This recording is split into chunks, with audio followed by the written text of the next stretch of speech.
Bismillahirrahmanirrahim. Assalamu alaikum. How is everybody? Um, Today I'm going to discuss about the past, present, and future of Islamic marketing and halal branding. This video is basically a short reproduction of my talk at University of Brunei School of Business and Economics, and I thought it will be interesting, might be interesting for some of the people to listen to this talk, and they might find something interesting in it. So let's have a go at it. So I am Mohammad Mohsin, and I am currently working as an associate professor at Curtin University, Malaysia. And let's start talking about it. So the first thing when I said I want to talk about the past of Islamic marketing, the the terminology is primarily used to discuss about some of the important milestones, or you can say factors, that contributed towards the existing success of halal industries. Um, and I'm not ranking them, but I just want to share with you some of the important factors based on my own reflections that which contributed towards the success of halal marketing.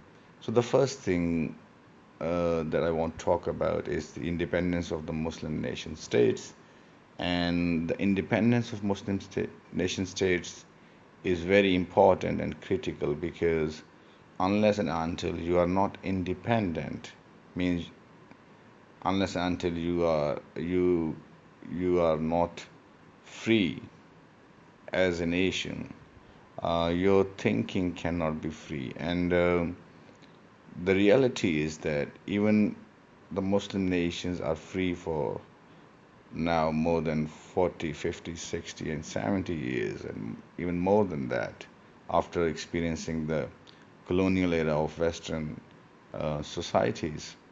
We are still struggling to regain our own uh, mental models, and we are still a bit confused about who we are. But this is not the issue or the topic today.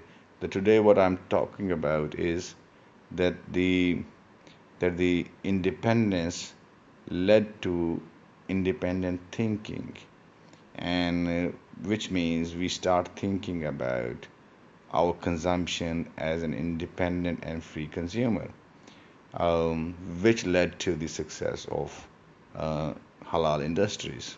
Now, the picture I'm sharing with you is not entirely the list of Muslim nations.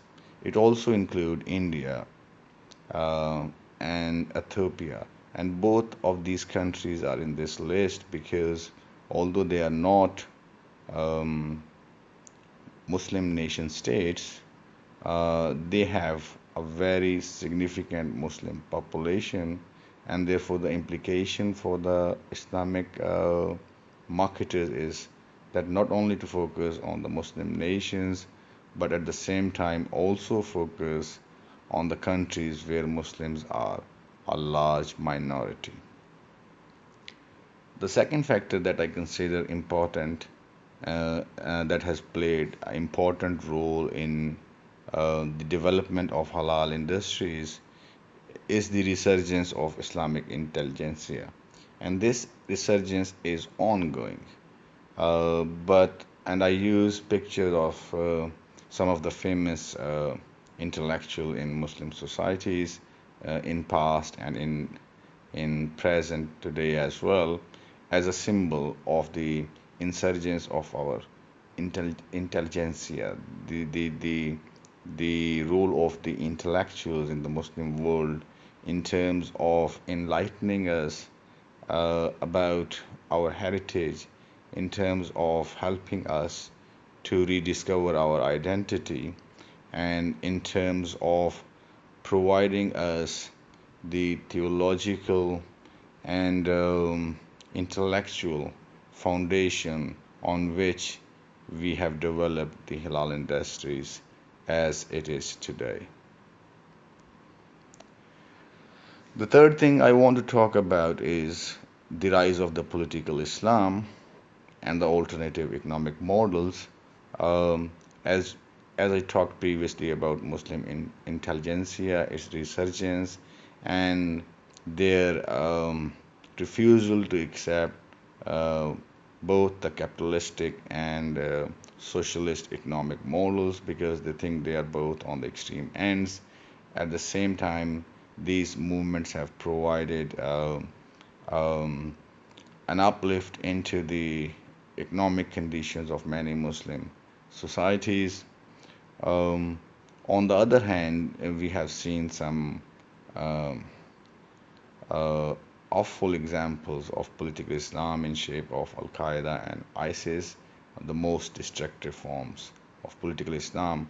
But as a marketer, we are more focused on the positive side because, uh, from a marketer perspective, the people who are sympathizers um, or members of non-violent Islamic movements are also the potential early adopters of halal products and services. That's the one thing. The second thing that I want to emphasize right now here is their contribution in terms of educating ordinary Muslims that although a product itself is permissible or fall under the halal category, it doesn't mean that when it is offered in a branded shape is also halal. So I'm going to elaborate on it a little bit later, but please remember this point that that the products that are inherently permissible or halal when offered by multinational corporation uh, may not fulfill all the religious requirements of Muslim consumers. And then another important factor that contributes towards the emergence of halal industries um, was the changing lifestyle, and the lifestyle was changing from local non-branded consumption of product and services to consuming brands that were produced by multinational corporations.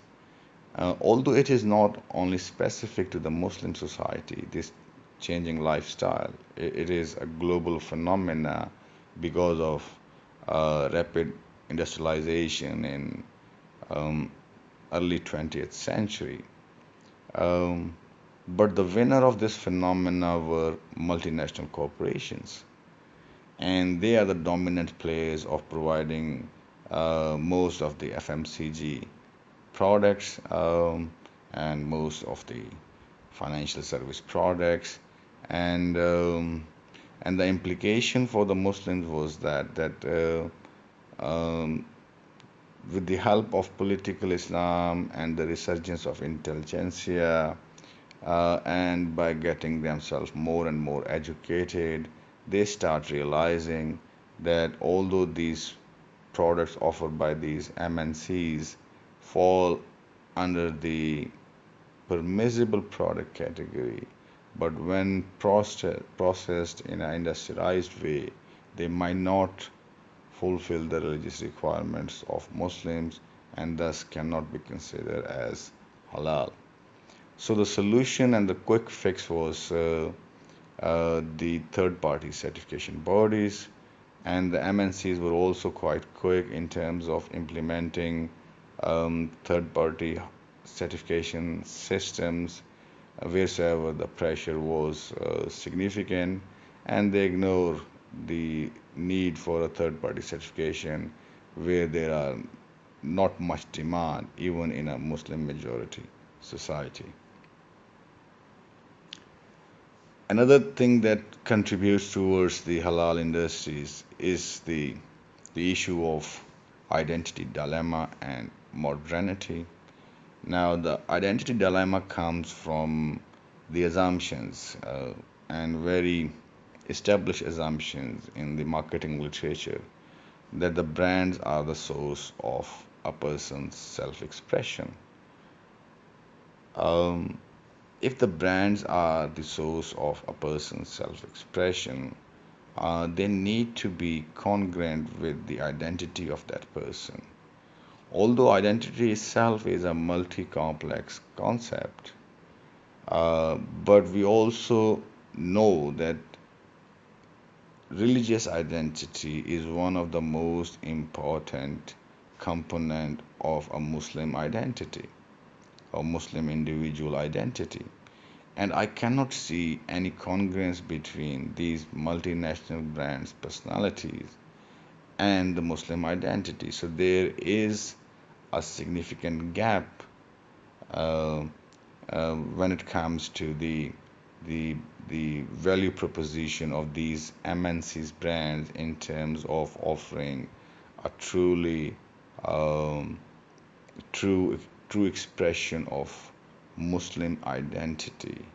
Um, and although not fully exploited, there are many examples in Muslim societies where many local brands exploit this gap and become one of the most successful brand in that particular industry or subsector of that industry. For example, when it comes to fried chicken, if I'm not wrong, Dajjaj is the brand that is becoming extremely popular in Saudi Arabia, much more popular than McDonald's and KFC when it comes to count for the number of outlets. Um, Similarly, there is a brand in Pakistan that is called as JJ, and that brand was introduced by late Junaid Jamshed, a pop singer converted to a religious preacher, and then he offered a very high-end traditional Muslim dress, Muslim Pakistani dress, and as a premium brand, and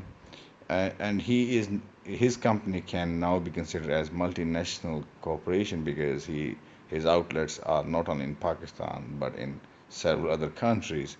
And in my point of view, their success partially depend on fulfilling that gap of identity of an individual and the identity of the brand based on matching hypothesis.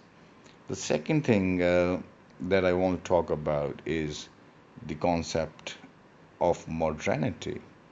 So, as a concept, modernity itself is an integral part of Islamic philosophy. But in its shape today, modernity basically is um, defined by Western secular societies, and so it is fair to assume that the Western world think itself as the custodian of modernity. And but the problem with their custodianship is that they are very dogmatic in terms of uh, including or excluding people from the group they define as modern, and that is very problematic. And so that problem has also gave birth to a lot of opportunities for the Muslim entrepreneurs. And one of the most common example uh, is hijab. Although in its a sense, so hijab uh, is a sign of Muslim identity or symbol of Muslims' religious identity, Muslim women religious identity. But at the same time, it is also a symbol of resistance against the imperialistic uh, point of view um, regarding modernity or what is modern. So, so I think so. We as a marketers or we as a as a Islamic marketers can exploit that opportunity, that the Islamic brand or the halal brands can position themselves not only as a source of uh, as a source to offer functional benefits, but also as a source of resistance. There are some failures as well. For example, Maca Cola is one of the examples that failed to achieve this objective.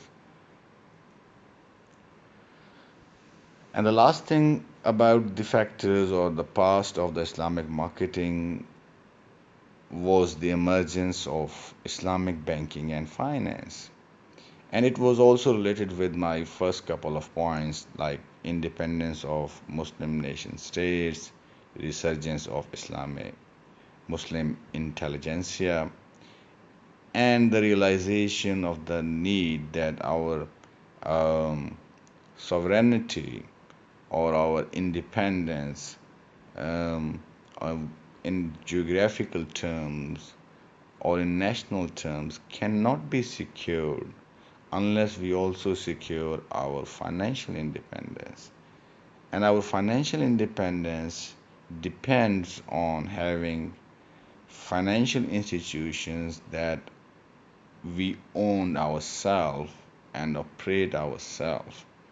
And the first step uh, to accomplish this objective was the establishment of Islamic Development Bank and subsequently the tremendous growth of Islamic banking and financial institutions. Now, despite their very, I think, rapid growth, we still need to realize that they are only 1 to 2% of the overall banking segment. Um, and we also need to reflect that they are not as successful in Muslim majority societies as the halal food industries, although they contribute one of the biggest um, they are one of the biggest contributor into the total volume of the halal industries, total economic value of the halal industry. But still, there are problems that need to be uh, understood in a much more rigorous manner, that why, as compared to halal food industries, they are not that successful. And finally, the development of third party halal certification bodies also positively contributes towards the growth of halal industries. As we know that there are different kind and types of halal industries. In many countries, it is the responsibility of the state to establish such bodies. In many countries, it is done by private entities, and therefore they are umbrella of halal certification bodies. Um, so, so on one hand, although they are doing a great service for the Muslim consumers, they are a significant hindrance when it comes to developing um, internationally accepted global halal certification standard. And that is also a barrier to the growth of halal industries. Now, coming to the present, the first thing I want to talk about is to give you an example that how Malaysia, for example, is expanding the scope and size of halal industries by introducing product and services in different sectors of the industries. For example, food products, pharmaceutical, personal care, and cosmetic products. Um, for example, uh, additives, both for food and non-food items, lifestyle like clothing brands, and also restaurants, um, and other other subsectors of this industry, And finally, the services, mainly the financial services, um, the audit servicing services, and for example, banking services. Then one of the present issue that I want to highlight is the the stretching of the concept of Islam, concept of halal in the areas which is not very much in congruence with the fundamentals of Islamic principles.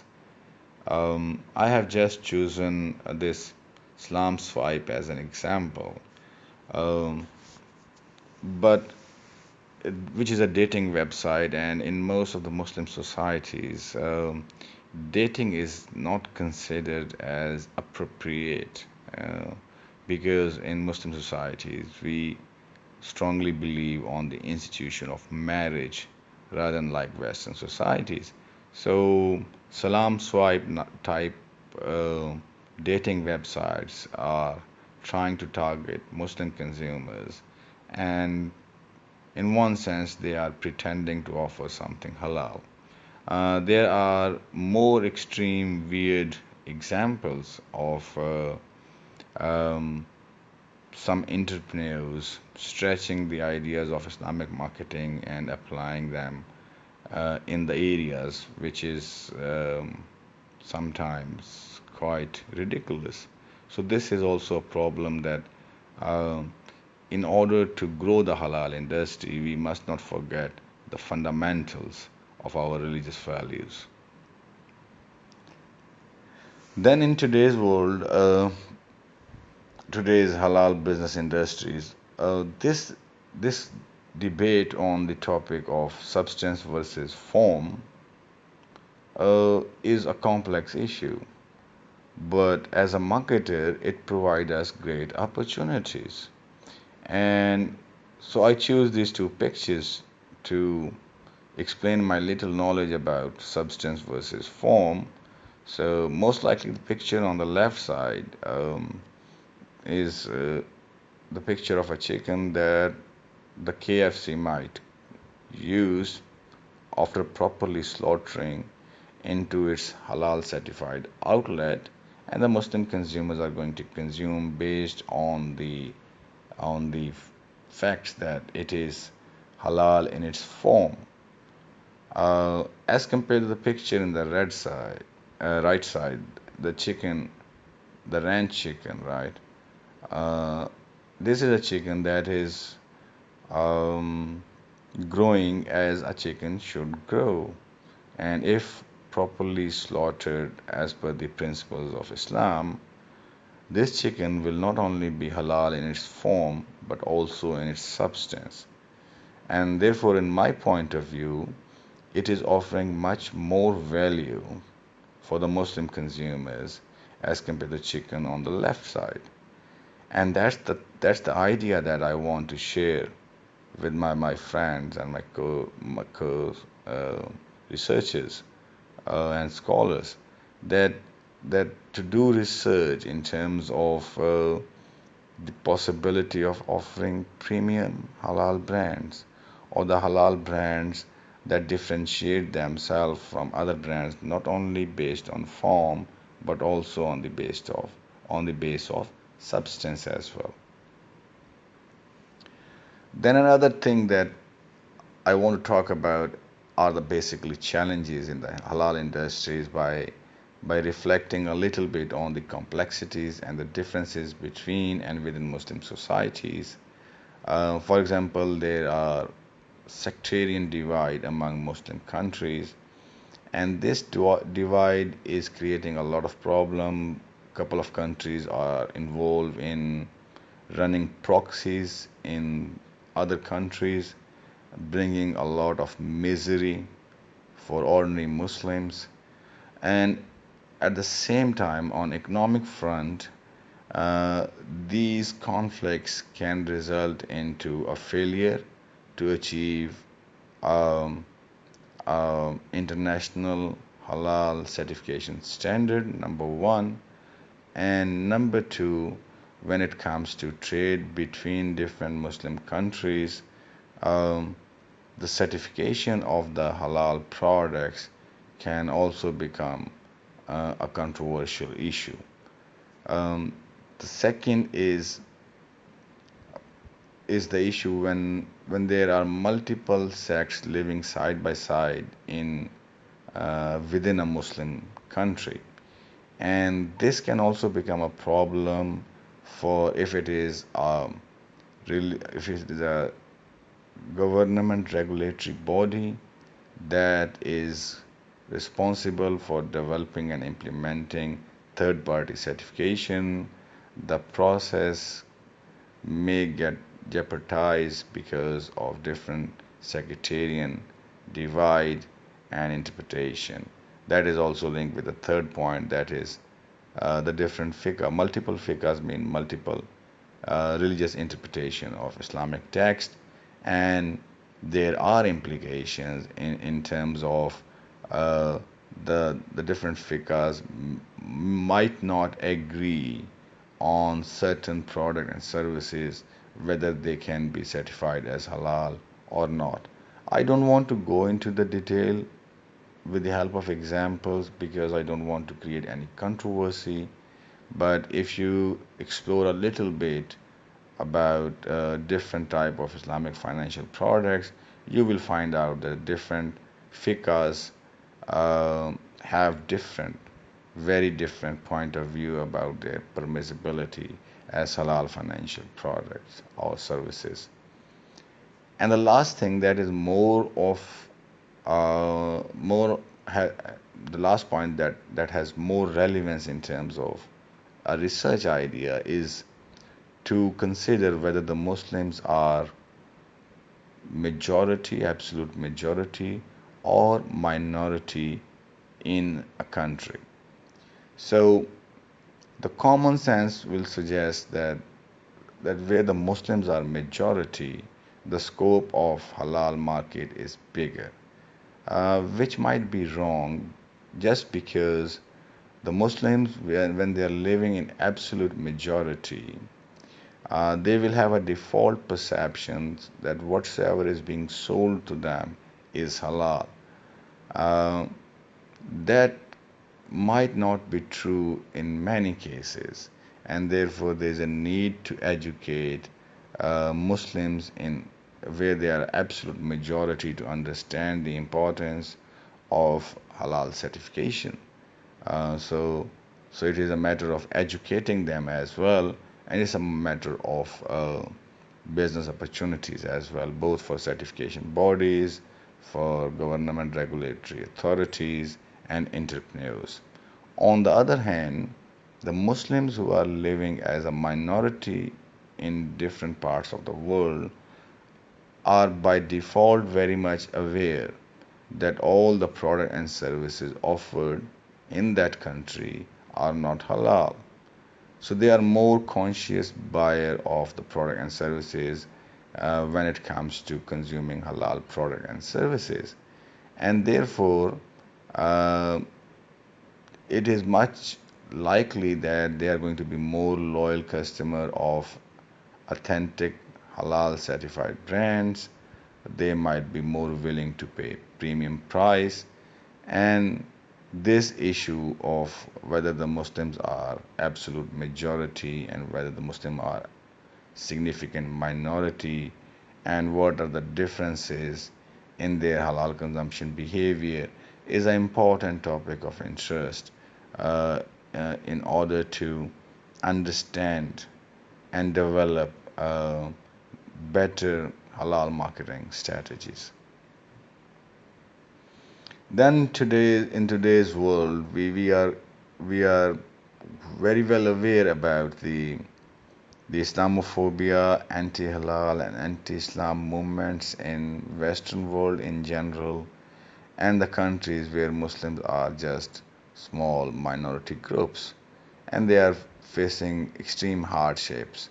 I don't want to take names of the countries because if you are a little bit aware about the political situation around the globe, you know what I am talking about. and you can understand that. Now, the funny thing is that many of these countries export uh, billions of dollars of FMCG products and dairy products, including dairy products, meat, and even in many cases, financial products and services as well. And my concern is that it's an absolute shame that despite being more than a billion in population, living in a vast area geographically, we are unable to achieve self sufficiency when it comes to consuming basic product and services. One thing is we should not be dependent on anybody else, and second, the technology involved in producing and distributing these services is very primitive, and it should not be a huge challenge to address this problem. So these adverse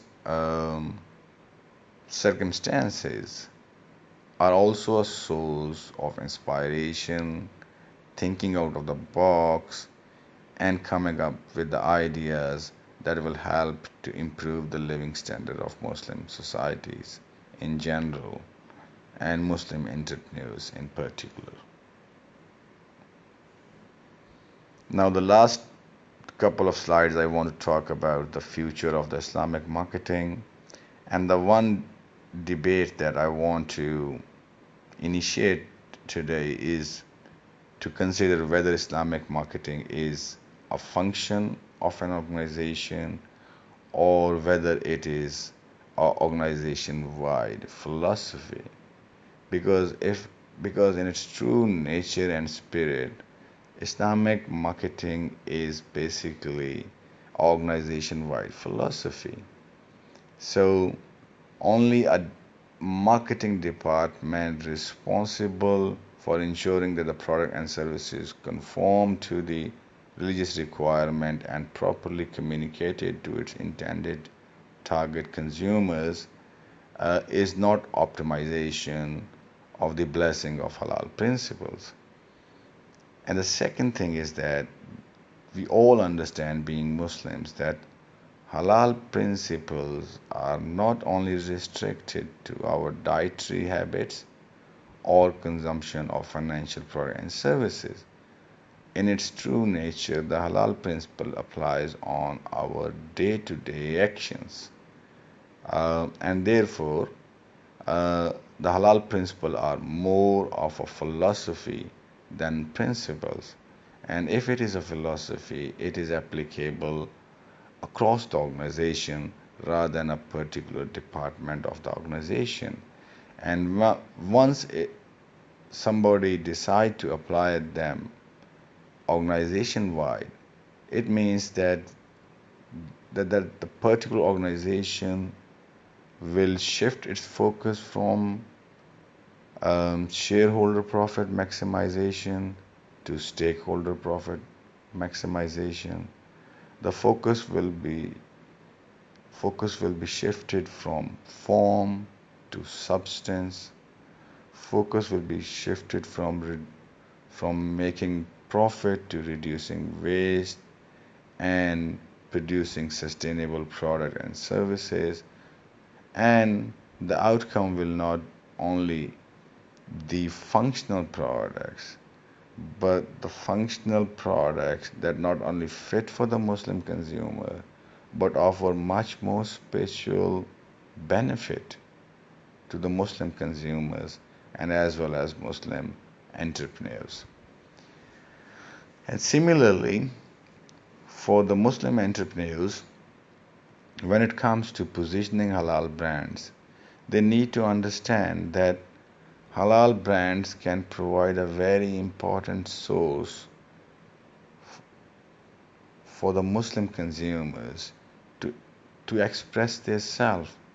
So the halal brands can expand their value proposition by not only limiting themselves to the functional benefits of halal, but to the psychological benefits of offering halal products and services. And now, a couple of examples about what we should do as a researcher or a scholar of Islamic marketing. So, my conviction is this, that being the researcher of Islamic marketing or halal branding, we should immediately start moving away from descriptive research design to experimental research design.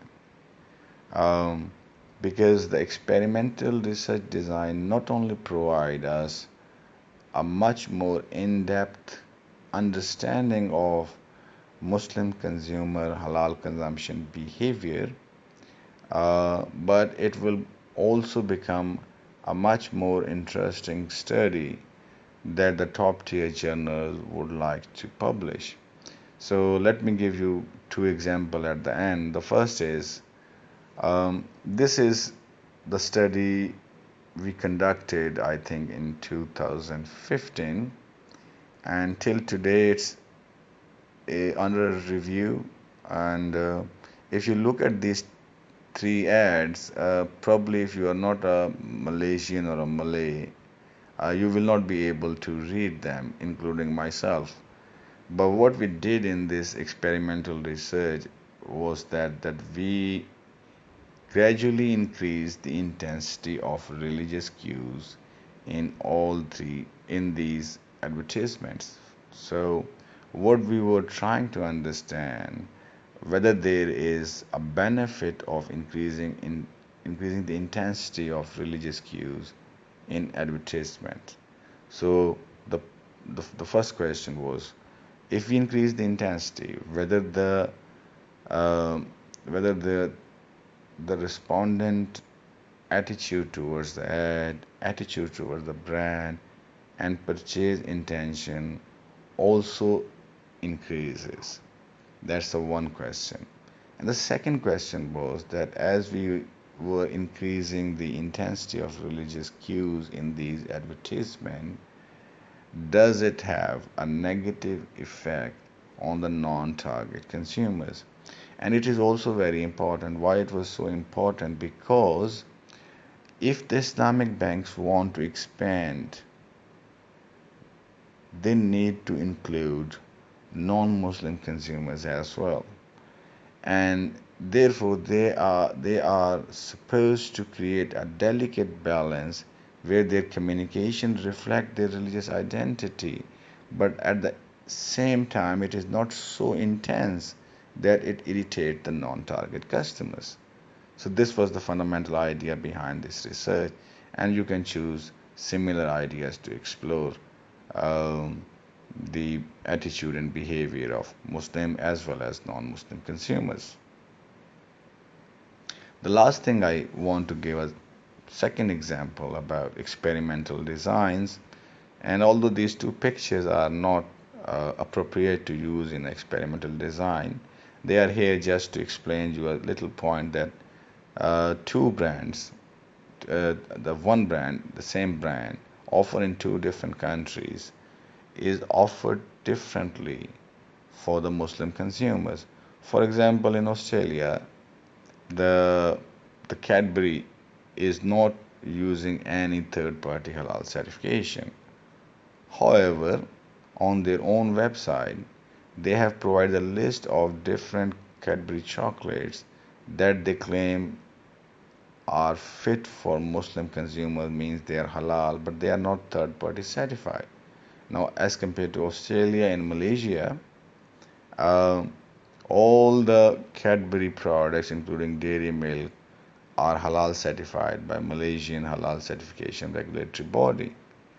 Um, so, so let's assume I have both type of Cadbury chocolates with same flavors, and I invite people to participate in a survey um, in which I distribute questionnaire asking them about their religious strength of religious identity, how cosmopolitan they are, how ethnocentric they are, um, what are their attitude in general towards halal products, um, their past halal consumption behavior, their intrinsic and extrinsic religiosity. And once they finish their questionnaire, I offer them one of these chocolates as a reward. Means I give them an option to choose one of these chocolates, one from Australia, not halal certified, and one from Malaysia, same chocolate, same flavor, uh, produced in Malaysia and halal certified. Um,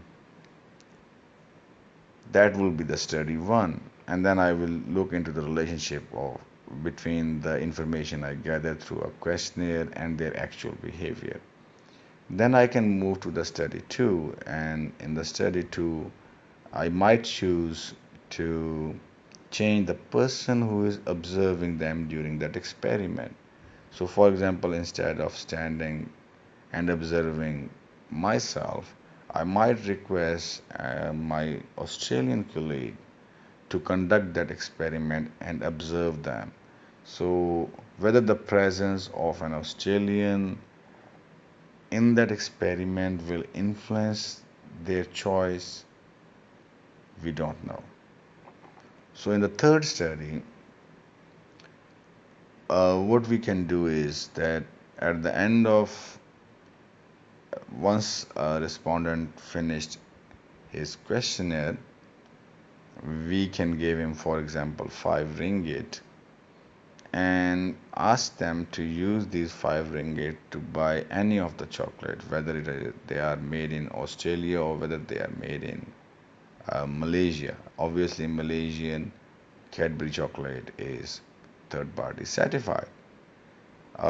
In the last study, what we can do is we offer them again 5 ringgits, but this time what we do is that we we charge a premium price on halal certified Cadbury made in Malaysia as compared to non-halal certified Cadbury made in Australia, and see how people make their decisions.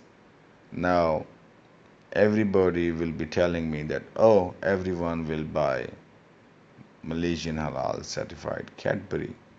That's an assumption. And unless and until we conduct multiple studies following the proper protocol, we cannot come up with a conclusive decision.